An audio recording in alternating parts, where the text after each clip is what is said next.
It's interesting how we pivot from discovery to faithfulness. You start off in life and you have no idea what's out there. All you really have is the desire to explore, to find new things, to explore new places. But then gradually, as time goes on, the world becomes less mystical. It becomes more discovered. And even the things that you haven't actually experienced, you have an idea of what they are that you didn't have before. You start to build relationships and you start to create affinities, and then you sort of stop looking for new things. And eventually you have to go into a different phase of your adventure, a phase of being faithful to things that were there for you from the beginning of your time in life. And I think about that as I experience gaming. You know, I started off playing city builders and adventure games quite some time ago as a child, and then I took a long break from it, and then I got into it about 5 years ago or so, and it was a lot to get back into because there was a lot that I'd missed over the years, and I got caught up on kind of what games are out there and dabbled in a lot of them, and there's just a few that have stood out as really being special in a way. And it's interesting how they're not perfect, but they're sentimental because they were an important part of my experience, an important part of my life.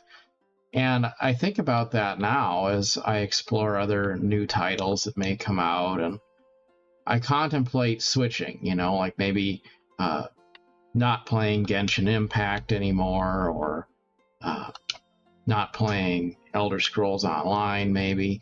There's some of these games that, you know, have become kind of my everyday staples, and they're more like a lifestyle than they are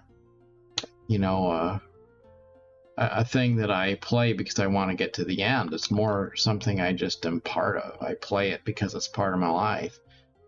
And I know it's been that way for a lot of people with games like World of Warcraft.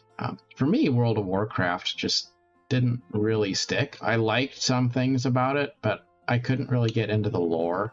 I didn't get a sense of, I guess, connection from it, really. And so I kind of lost interest in that game.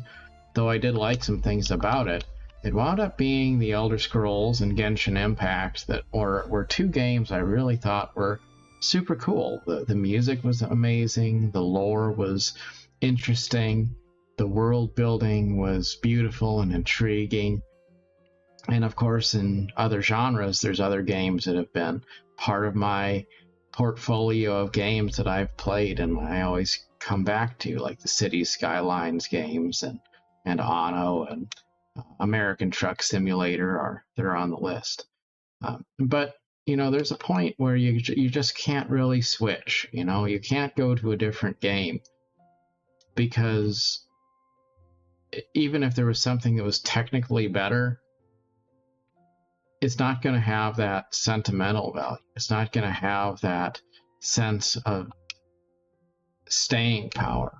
It's not going to be something with that rich history in your life that's been there for you through the ups and the downs. You know, in Genshin Impact, there's the city of Mondstadt, which you can see it here on the screen there in the distance, and you know that was kind of home when the game launched a few years ago now, and it's always going to be a special place to me of all of the places in gaming.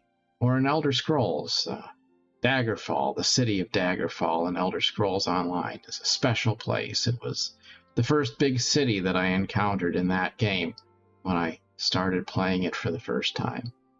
And it's the same way with relationships and other things in life. You can think about wanting to maybe quit the company that you work for, or find different people to have in your life or something like that. And I do think sometimes you have to walk away and start over, and there's something to be said for that, because sometimes your hand is forced, like I didn't really have any direct control over the fact that my wife left me a while ago. So that puts me back in a situation where now some time has passed and I've made my peace with all of that. And so now it's all about trying to find new connections. I've talked extensively about the problems of maybe careers that get to be toxic, and people that wind up having the wrong values in the workplace. And maybe there's a time when you have to kind of set some boundaries and walk away from some things so that you can maybe reset or start fresh in a different environment. And so sometimes you do have to walk away from things. But then by the same measure, you don't want to walk away from everything. And the more time passes, the more important it is that you do build those lasting, meaningful things that are deep and have true roots. I think about how the games that I like to play are always games that have a strong franchise behind them. They have a strong sense of identity. They have a brand that's really special and unique and one of a kind. They're the kind of titles where whether somebody wanted to say they're a fan or not is beside the point, but everyone is going to pretty much know what it is and have some idea of what it stands for. And then there's all of those generic things, the generic titles that just kind of, it's a pretty game, but it doesn't really feel like it's inventing anything new in the lore book. It's not really anything special. It might be something technically beautiful or innovative, but it's not really spiritually meaningful in any particular way. And if you can find something that feels meaningful and you have a connection to it, then that connection only grows stronger over time. Like I think about a lot of the games that I enjoy, and the truth is, if I never played them again in my life, I would still consider myself to be an avid fan of them because I've spent a lot of hours in those games and I like them, and they've added value to my life. So even if I didn't ever log in, even if the servers shut down or the games were, at the end of their life and, I didn't play them anymore, they're still meaningful. Those are the kinds of things that you want to look for in life. That's the kind of relationships you want to look for in people too. The kind of relationships that stand the test of time. And then when you do find those things, you want to pivot away from that desire to find something new, to find something better. Because when you find something good, it's good enough. When you find something meaningful, you don't need to find something better. And maybe there is something better out there for somebody else to discover, but not for you.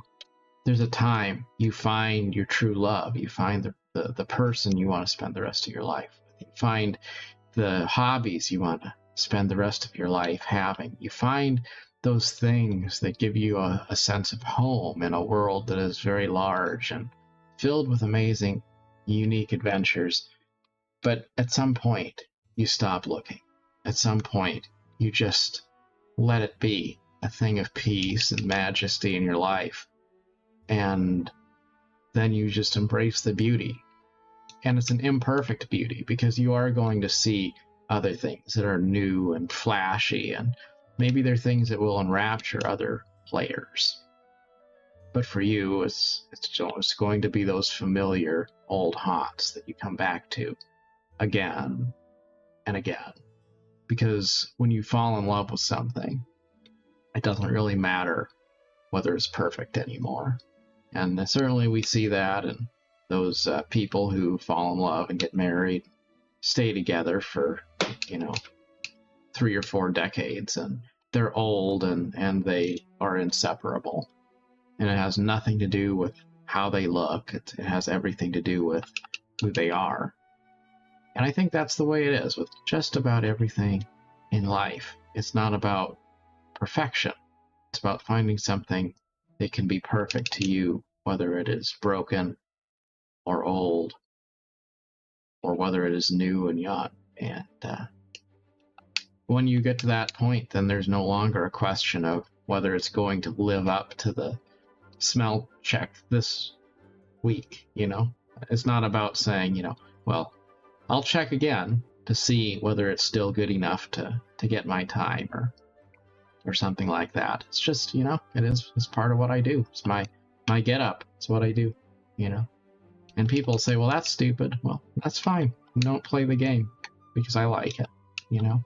And I'm going to keep on liking it because it's part of my life, you know? And that's a really beautiful thing. But life is filled with those two phases, the phase of discovery and the phase of commitment.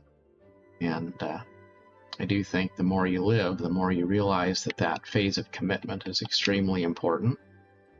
But it's also worth noting that sometimes you do have to start over. So second chances, they do exist. They're a real thing. And you should also be content to sometimes pivot away from that sense of commitment and, you know, discover something new if you have to. Because even though we do get attached to things, sometimes those things do move on and leave us behind. So whether you're looking for that second chance, or maybe you're just in the phase of wondering whether things that are good in your life but not perfect are good enough to stick with, or if you should start looking elsewhere, always remember that the perfect should never be the enemy of the good. And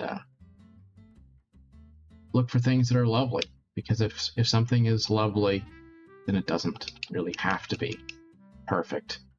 And that's really the test of it.